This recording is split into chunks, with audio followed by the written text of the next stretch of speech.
about past perfect in English grammar tenses. Last time we studied about past continuous and simple past. सिर्फ past perfect और present perfect में कोई ज़्यादा difference नहीं है, सिर्फ हमारे थोड़े से verbs में changes आएंगे. जैसे has है तो उसकी जगह हम had यूज करेंगे. सेम वही प्रोसेस है, सेम वही बातें हैं कि जो काम हमारा कंप्लीट हो चुका है ये पास्ट टेंस में कंप्लीट हो चुका है, तो हमें इसी के बारे में आज डिस्कस करना है. तो इसमें कैसे यूज होता है आप लोग समझिए. जैसे कि पहला सेंटेंस में उठा रही हूँ, I had finished my homework.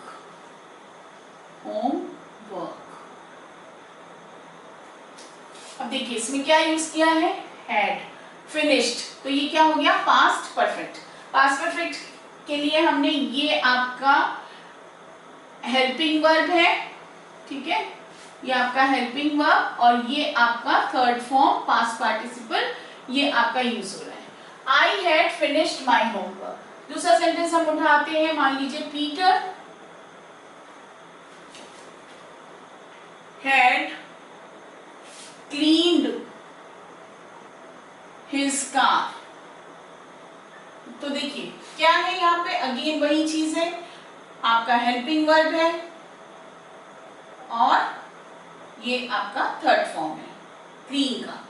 अच्छा, अब ऐसे आप वी यूज कर लीजिए तो भी आपका we had completed our project. देखिए अब इसमें करना क्या है, आपने फिर से देखा आई था, सिंगुलर था, वी है, सब में आपको हैड यूज करना है और थर्ड फॉर्म यूज करना है. आपका मेन काम है, अगर आप अपने आप को इसमें इम्प्रूवमेंट, कोई मिस्टेक नहीं करना चाहते हैं तो आप ज्यादा से ज्यादा वर्ड्स के third form, second form, first form की टेबल को जितना आप ऑलरेडी याद करोगे, जितना उसकी प्रैक्टिस करोगे, उतनी आपकी इंग्लिश में इम्प्रूवमेंट होगा. कुछ टिप्स ऐसे होते हैं जिससे आपकी इंग्लिश को इम्प्रूवमेंट करने का बेस्ट तरीका है कि थोड़ी सी हैबिट बुक्स को रीडिंग करने की भी होनी चाहिए.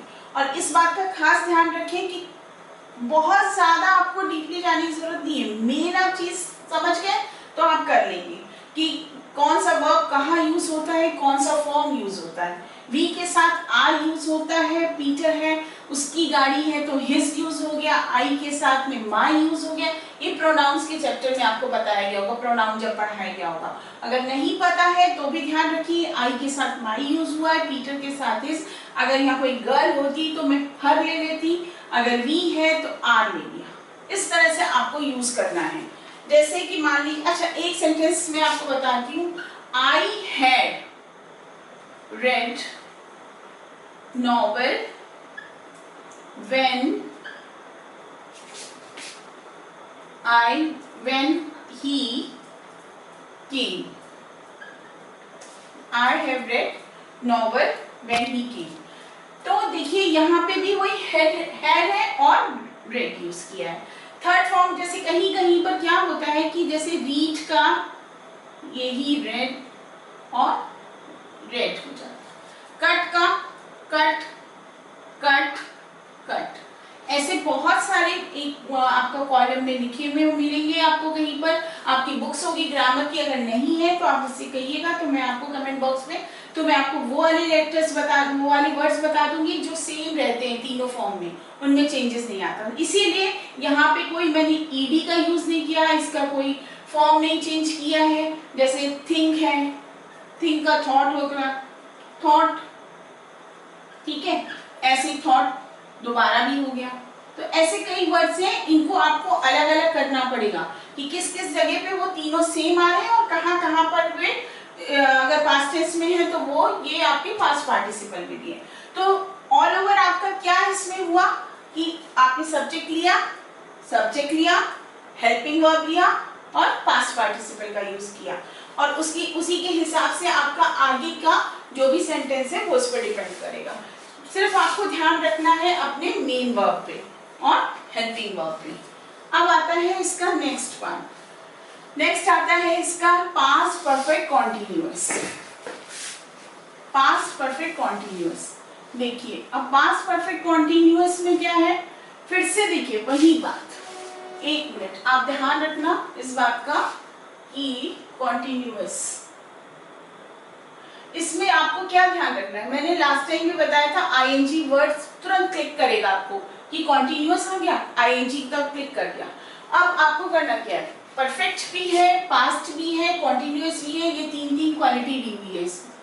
तो अब हमको क्या करना है, हमको बहुत ही इजी तरीके से इसको सोचना भी है और करना भी है। देखिए यूपी बोर्ड हो चाहे आपका कोई भी बोर्ड हो, किसी भी बोर्ड का हो, इंग्लिश के जो सीबीएसई है, आईसीएसई है, जिनका बेस स्ट्रॉन्ग है, आईसीएसई में भी आपको बहुत शुरू से बताया जाता है, यूपी वगैरह में थोड़ा सा लेट स्टार्ट होता है, लेकिन फिर भी आप लोग किसी भी बोर्ड से हो प्लीज टेंसेस पे खास ख्याल रखिए।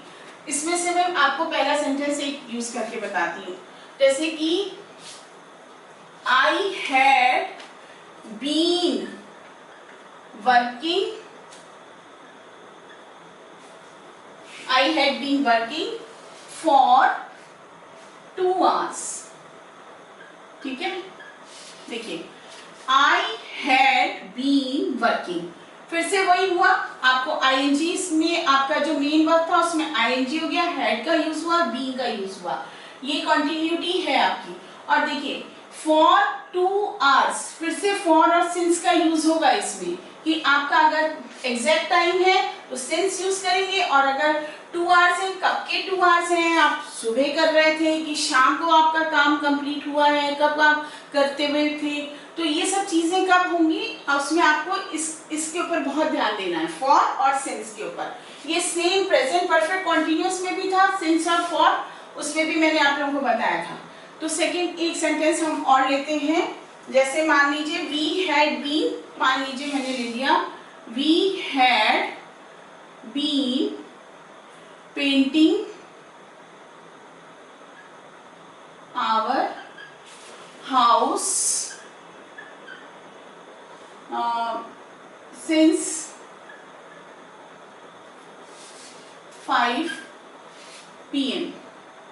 अब से यहीं पे मैं लिख देती हूँ since 5 PM। देखिए फिर से since यूज हो गया, क्योंकि इसमें आपको एग्जैक्ट टाइम पता है। Same had been painting our house since 5 PM। तो आपको धीरे धीरे समझ में आ रहा होगा कि अभी पीछे जब हम पास्ट परफेक्ट थे तो मेरा बीन नहीं था, सिंपल हैड था और उसका थर्ड फॉर्म था। यहाँ आपको फर्स्ट फॉर्म में ही आईएनजी लग जाएगा, ठीक है। नेक्स्ट एक सेंटेंस और हम ले लेते हैं, दे हैड बीन, एक और ले लेते हैं, दे हैड बीन स्टेइंग। देखिए वर्ड्स नए नए और जितने ज्यादा डिफरेंट यूज कीजिएगा उतनी आपकी प्रैक्टिस अच्छी होगी।